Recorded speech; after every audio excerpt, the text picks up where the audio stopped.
Muito bem, estamos aqui para mais uma aula da nossa Escola Bíblica Dominical com a revista da CPAD.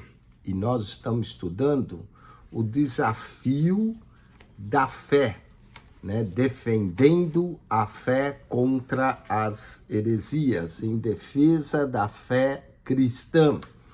Estamos aqui combatendo as antigas heresias que se apresentam com nova aparência.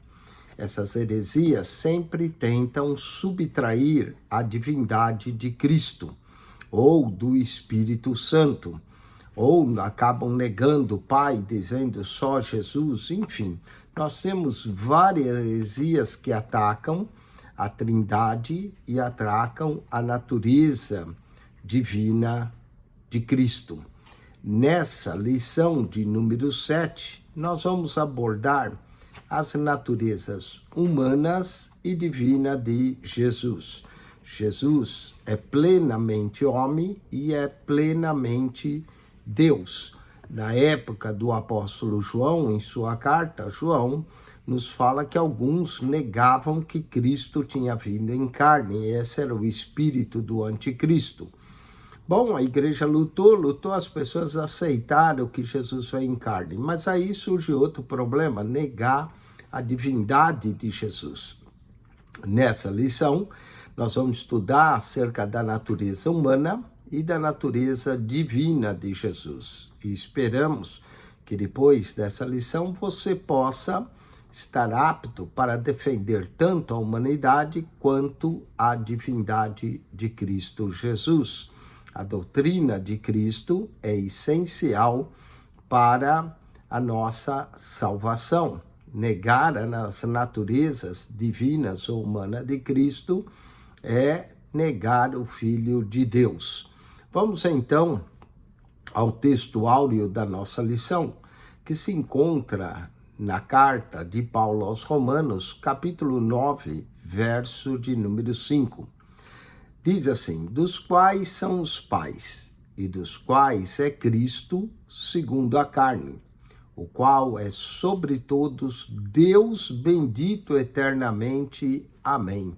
Deus bendito eternamente. Nesse verso, Cristo é chamado de Deus bendito eternamente e que é sobre todos. Romanos 9, verso 5. Qual é a verdade prática desse verso?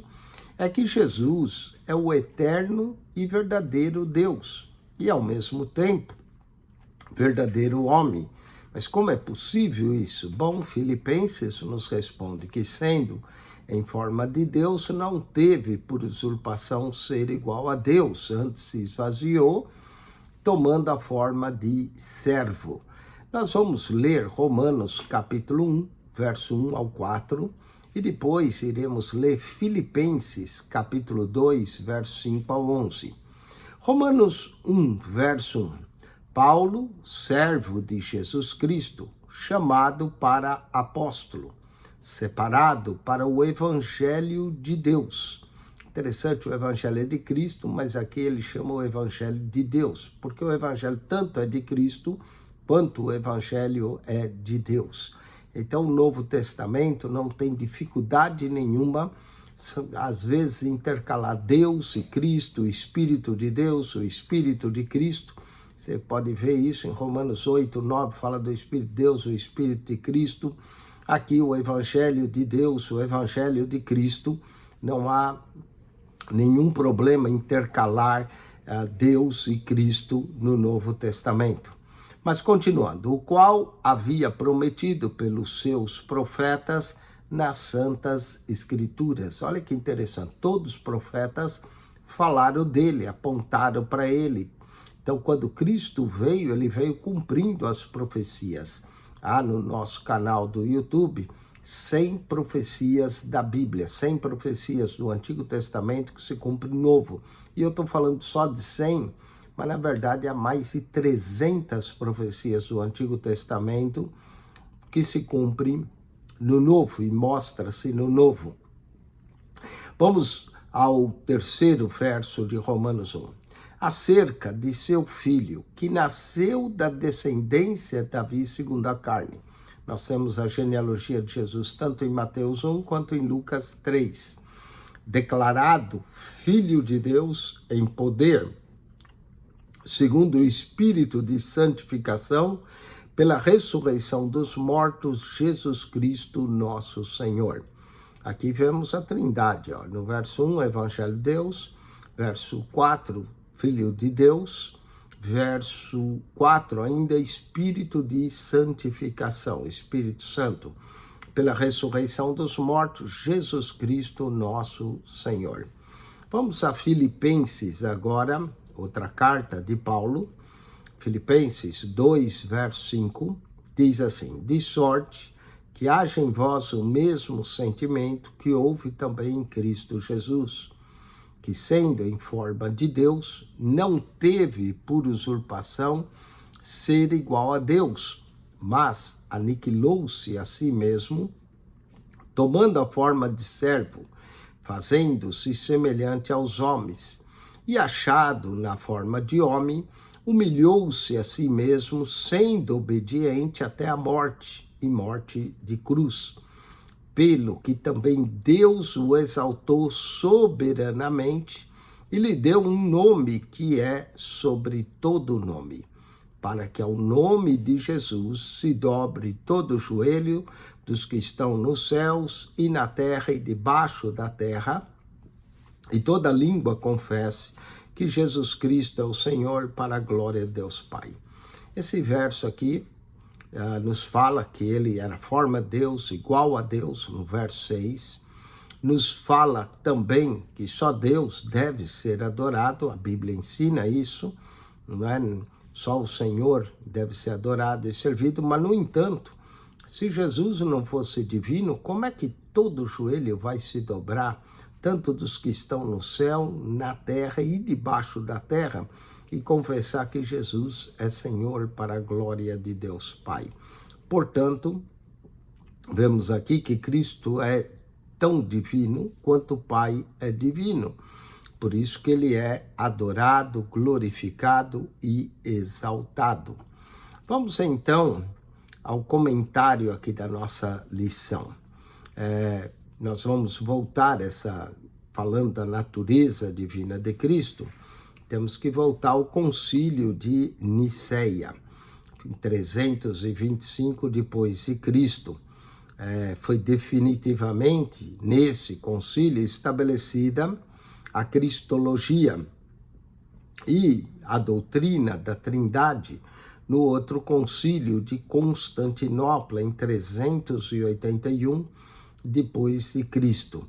Se vocês estudarem a história da igreja, vão descobrir que a igreja discutiu 400 anos acerca da natureza de Cristo. Ficou decidido que a sua natureza é divina, ficou decidido que Cristo é da mesma essência do Pai, Constantinopla, também no concílio de Éfeso e assim por diante. Surgiram novas especulações teológicas em torno da natureza de Cristo, humana e divina. Essas controvérsias deram origem também ao concílio de Calcedônia. Então você vai ver, 325, concílio de Niceia, 381, concílio de Constantinopla, 451, concílio de Calcedônia. Tudo isso foi discutido as naturezas de Cristo. Nesse concílio de Calcedônia, que hoje é um bairro de Istambul, na Turquia, nós vemos que a presente lição, nós vamos estudar aqui o nestorianismo, Nestor, que era quem dizia que Cristo, né, a grande discussão do Nestor é que Cristo tinha uma natureza humana, mas a divina ele negava. E o nofisismo, esse nofisismo, são considerados pensamentos heréticos no concílio de Calcedônia. Não é? Então vamos ao ensino da dupla natureza. Notamos o texto que nós lemos, a carta de Paulo aos Romanos, que menciona que Cristo é tanto da descendência de Davi como é filho de Deus. né, segundo a carne, da descendência de Davi, Romanos 1:3. Então o apóstolo, ao se referir à descendência de Davi segundo a carne, está nos trazendo a referência dos ancestrais de Jesus, que ele veio de uma família humana de carne e osso e que vivia entre o povo de Israel. Nós tratamos disso da encarnação de Cristo e como João teve que lidar com aqueles que negavam isso. E a linhagem de Cristo está registrada na introdução do Evangelho de Mateus, Mateus capítulo 1, do verso 1 ao 17, e no capítulo 3 de Lucas. Jesus foi concebido no ventre de Maria, uma virgem de Israel, por obra e ação do Espírito Santo. Tanto Mateus 1:20 quanto Lucas 1:35 nos declara isso. Aí estava o elo humano divino, as duas naturezas do Senhor Jesus. Note também que ele foi declarado Filho de Deus em poder, verso de número 4 da carta de Paulo aos Romanos. Filho de Deus, essa expressão indica a divindade de Jesus, e isso é reforçado logo em seguida pelas palavras Jesus Cristo, nosso Senhor. E a palavra Senhor aqui é Kyrios, que é a mesma palavra usada na Septuaginta para o próprio Deus, que é chamado de Senhor no Antigo Testamento. No livro de Isaías diz: eu sou o Senhor e fora de mim não há Salvador. É o mesmo Senhor que aparece aqui, Kyrios, a palavra usada também na Septuaginta para o tetragrama do nome de Deus. Mais adiante, Paulo, ao descrever os privilégios que Deus concedeu a Israel, como a adoção de filhos, e a glória, e os concertos, e a lei, e o culto, e as promessas, o apóstolo concluiu: dos quais são os pais e dos quais é Cristo, segundo a carne. E aí ele diz: Cristo segundo a carne, o qual é sobre todos Deus bendito eternamente. Amém. Romanos 9, verso 5. Portanto, o Senhor Jesus é um judeu descendente de Israel através de Davi e ao mesmo tempo é o Deus bendito eternamente, o único Deus do Antigo Testamento. Mas não vamos confundir com aquela seita só Jesus, que diz que só Jesus é o Pai. O Pai não é o Filho não é o Pai e o Espírito Santo não é nem o Pai nem o Filho. Não confundamos, há um só Deus que coexiste em três pessoas distintas. Vamos ao antigo hino cristológico de Filipenses 2, 5 e 6. O texto aqui está dizendo que, embora Jesus, sendo Deus, não usou as prerrogativas da divindade durante seu ministério terreno. E alguém perguntou: e os milagres que ele fazia? Ele fazia porque estava cheio do Espírito Santo, da mesma forma que nós podemos ser usados pelo Espírito Santo, e isso não nos faz divino, mas sim a natureza divina do Espírito habita em nós. E mesmo que fizesse uso delas, ele não consideraria isso uma usurpação, porque de fato ele era Deus. Mas ele fez como homem cheio do Espírito Santo. Foi tentado como homem e venceu como homem. O apóstolo aqui está se referindo ao status de Cristo também antes da encarnação, conforme João 1:1, no princípio era o Verbo, e o Verbo estava com Deus, e o Verbo era Deus. E depois no verso 14, e o Verbo se fez carne e habitou entre nós, e vimos a sua glória como a glória do unigênito do Pai, cheio de graça e de verdade. E enfatiza aqui também Filipenses 2, versos 7 e 8, o aspecto humano de Jesus, que sendo em forma de Deus, não teve por usurpação ser igual a Deus, mas assumiu a forma de homem. O apóstolo, e de servo, o apóstolo está sendo muito claro no ensino aqui das naturezas, tanto humana quanto divina, que estão reunidas numa só pessoa, na pessoa de Cristo. Essa passagem é parte de um provável hino que os primeiros cristãos cantavam nos cultos, e o apóstolo Paulo a inseriu nessa epístola aos Filipenses. O termo grego morfé, que da onde vem forma, que é usado pelo apóstolo Paulo, sendo em forma de Deus, em morfé de Deus, né, de Deus, indica uma essência imutável. Portanto, ele jamais deixou de ser Deus. Mesmo no ventre de Maria, ele continuava sendo divino.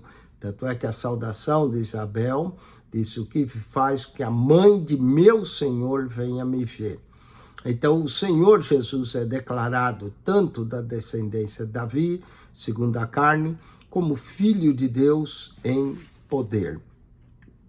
Vamos ao ponto 2, vamos tratar as heresias que vêm contra o ensino bíblico da dupla natureza de Jesus. Uma das heresias foi a de Nestório. Nestório, ele foi bispo em Constantinopla entre o ano 428 a 431.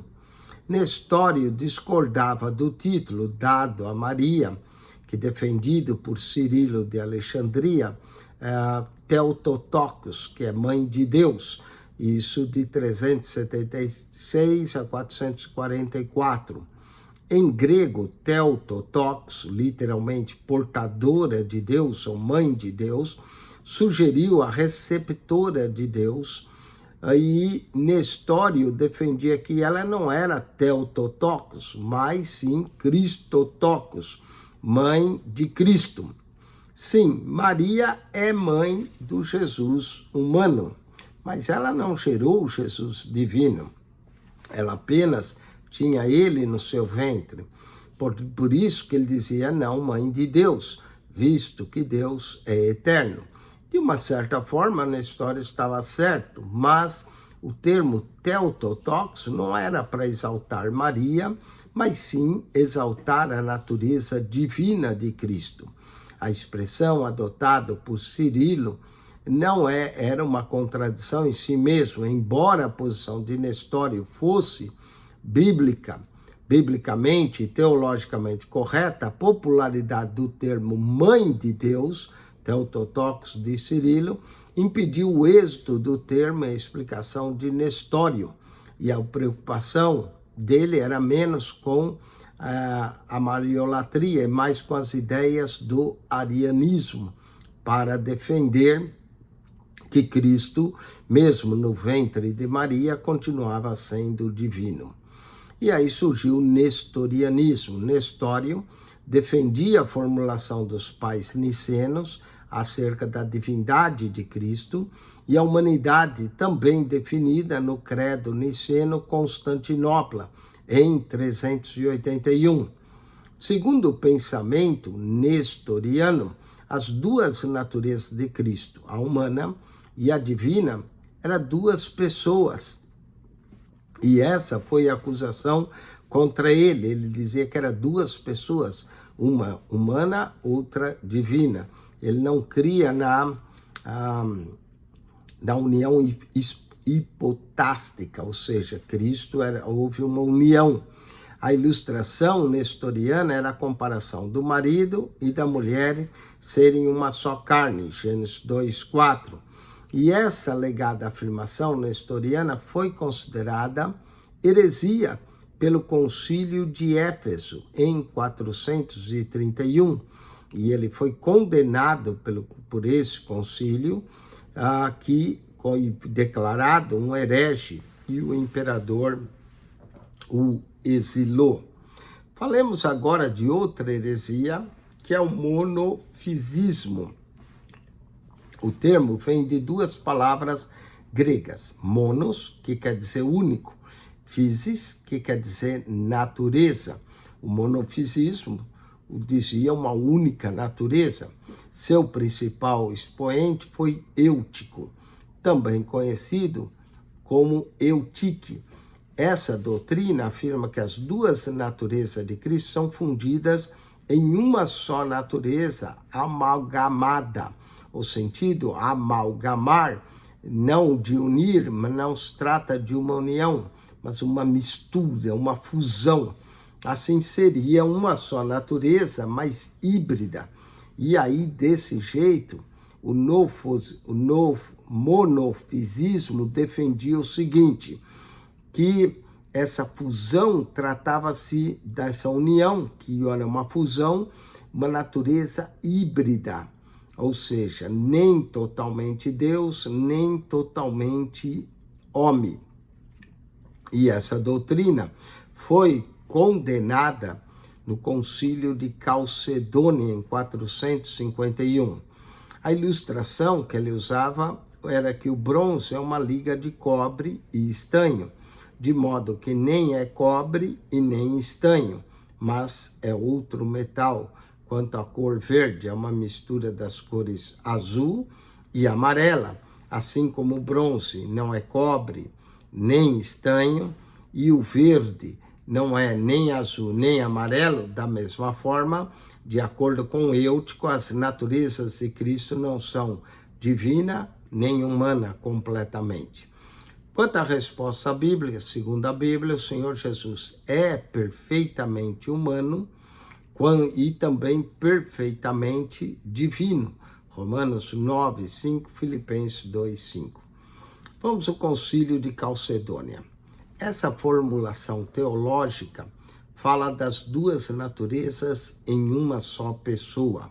As propriedades de cada natureza permaneceram intactas, concorrendo para formar uma só pessoa e subsistência, não dividido ou separado em duas pessoas, mas um só, e o mesmo Filho unigênito, Deus Verbo, Jesus Cristo, Senhor. A encarnação do Verbo não é uma conversão, uma transmutação de Deus em homem, e nem de homem em Deus. A distinção é precisa entre a natureza e a pessoa, diz o documento. A união dessas duas naturezas é permanente como resultado da encarnação. O documento é uma interpretação precisa de Isaías, capítulo 9, verso 5, e João, capítulo 10, verso 30 ao 37. Quanto a sinopse, tópico 2, o nestorianismo e o monofisismo são duas heresias contrárias ao ensino bíblico da dupla natureza de Jesus. Vamos então agora ao perigo dessas heresias na atualidade.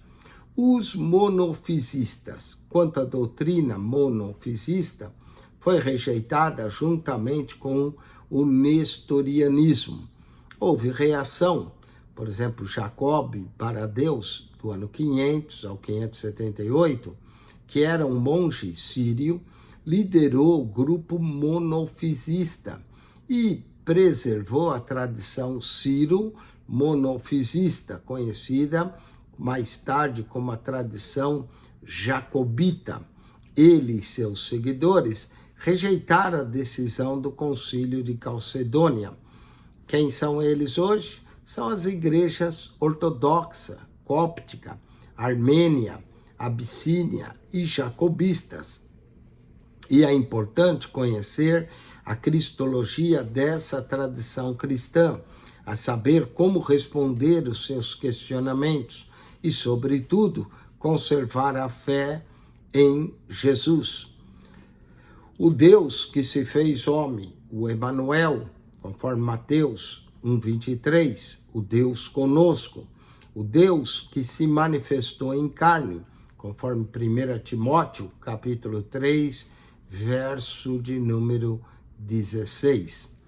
Vamos a outra termo, o kenoticismo. Kenoticismo vem do verbo grego de keno e significa esvaziar, Filipenses 2:7. A doutrina quenótica afirma que Jesus, enquanto esteve na terra, esvaziou a si mesmo dos atributos divinos. São duas linhas principais. O Verbo possuía os atributos divinos, mas escolheu não os usar.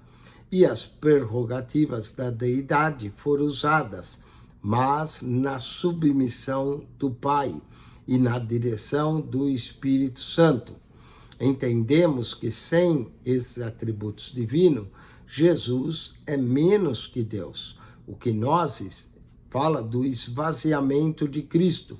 E isso foi uma condição para o seu messiado. E por isso ele abriu mão da sua glória celeste, conforme João 17, verso 5.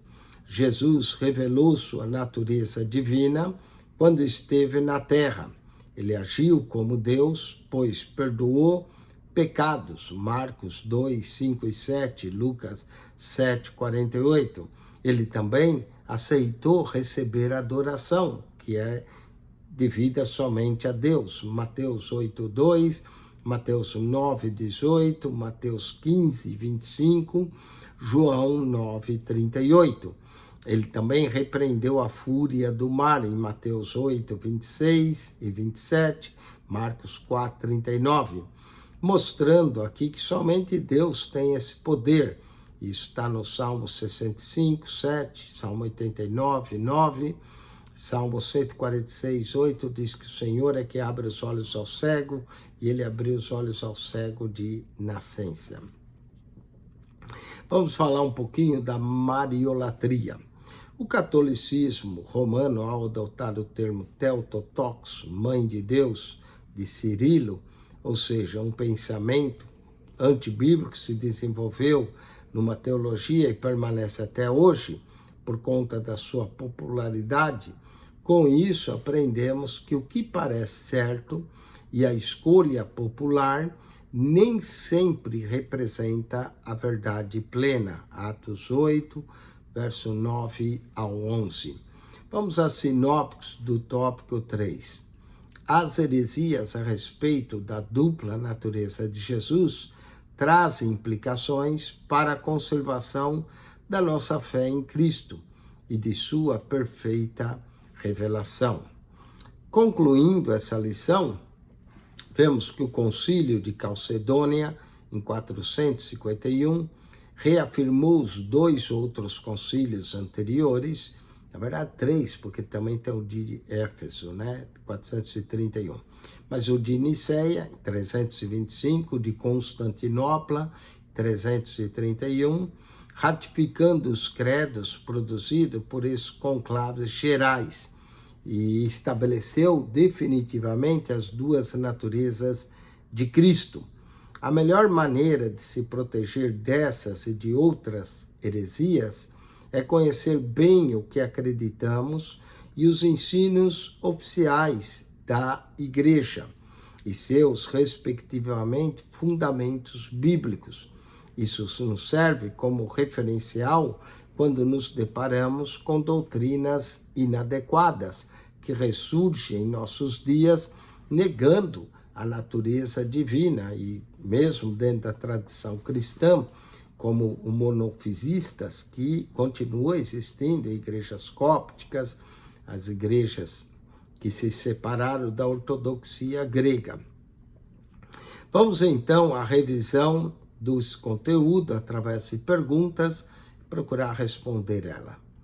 Primeiro, cite 3 passagens bíblicas que mostram diretamente as duas naturezas de Cristo em uma só pessoa. Aqui nós podemos citar Romanos, capítulo 1, verso 3, Romanos 1, 4, Filipenses 2, versos 5 e 6, e se quiséssemos aumentar, João, capítulo 1, verso 1, e João 1, 14. Vamos à segunda pergunta. Qual o pensamento nestoriano sobre as duas naturezas de Cristo? Segundo o pensamento nestoriano, as duas naturezas de Cristo, a humana e a divina, eram duas pessoas. Era como se Cristo tivesse dupla personalidade. E essa é a heresia, não é? Jesus não tinha dupla personalidade, ele era uma só pessoa, e nessa pessoa estava unida a natureza divina e humana, e sem uma, vamos dizer, sem haver fusão, como o neofascismo defende. O que ensina o neofascismo diêutico? Essa doutrina afirma que as duas naturezas de Cristo são fundidas em uma só natureza, amalgamada, e isso faz com que Jesus não seja nem totalmente Deus e nem totalmente homem. Que grande heresia é essa, né? Vamos à quarta pergunta: quais os ramos do cristianismo não reconhece o credo de Calcedônia e mantém ainda o monofismo diêutico? Bom, aqui são as igrejas ortodoxa grega, a igreja cóptica, a igreja armênia, a igreja abissínia e as jacobitas, descendendo do monge Jacob que nós mencionamos, jacobitas. Quinta pergunta: mostre como Jesus agiu como Deus estando na terra. E a resposta é: Jesus revelou sua natureza divina quando esteve na terra. Ele agiu como Deus, pois perdoou pecados, e isso era só Deus que podia fazer. Marcos 2, 5 e 7, Lucas 7, 48. Outra evidência da divindade de Jesus é que ele recebeu adoração. Mateus 8, 2, Mateus 9, 18, Mateus 15, 25 e João 9, 38. Repreendeu a fúria do mar, Mateus 8, 26, Marcos 4, 39, coisas que eram atribuídas somente a Deus. Muito bem, com isso nós concluímos mais uma lição, a lição de número 7 da nossa escola dominical, falando das naturezas humanas e divina de Jesus. Semana que vem estudaremos a lição 8. Jesus viveu a experiência humana, ou seja, Jesus passou tudo o que os humanos têm. Fome, sede, teve que dormir, cansaço, tudo isso. Jesus viveu a natureza ou a experiência humana.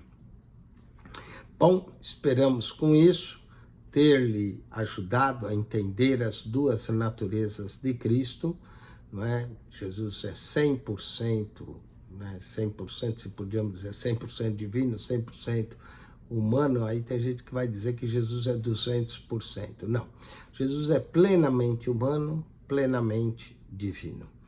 Deus abençoe a você, estude a palavra de Deus, estude também a sua Bíblia, não é? E se você notar os concílios que houve, tanto de Éfeso quanto de Constantinopla, diz que de Éfeso não foi bem concílio, porque concílio tem que reunir toda a igreja, e foi mais uma reunião, né, local. Então, mas tem o concílio de Nicéia, Calcedônia e de Constantinopla. Nicéia 325, Constantinopla 381 e Calcedônia 451. Deus vos abençoe em Cristo Jesus. Quero lhe convidar também para acionar o nosso canal no YouTube, PR Eugênio Piacentini, o canal da Bíblia. PR Eugênio Piacentini, o canal da Bíblia.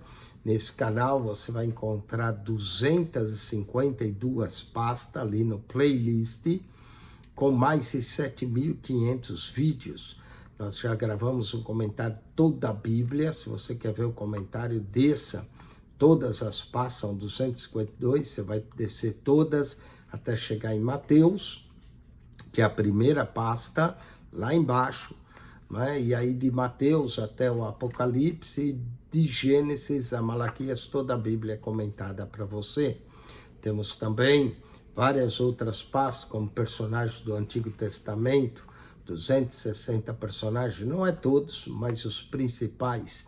Temos também personagens do Novo Testamento, mais 240 personagens do Novo Testamento.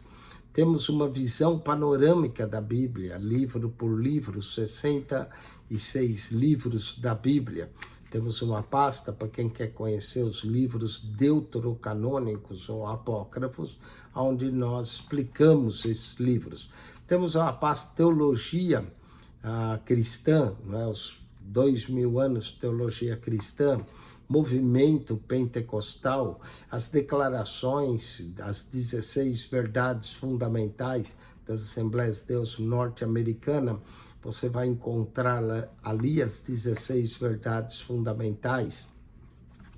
Temos também pastas de locais onde visitamos que tem a ver com a Bíblia, como Grécia.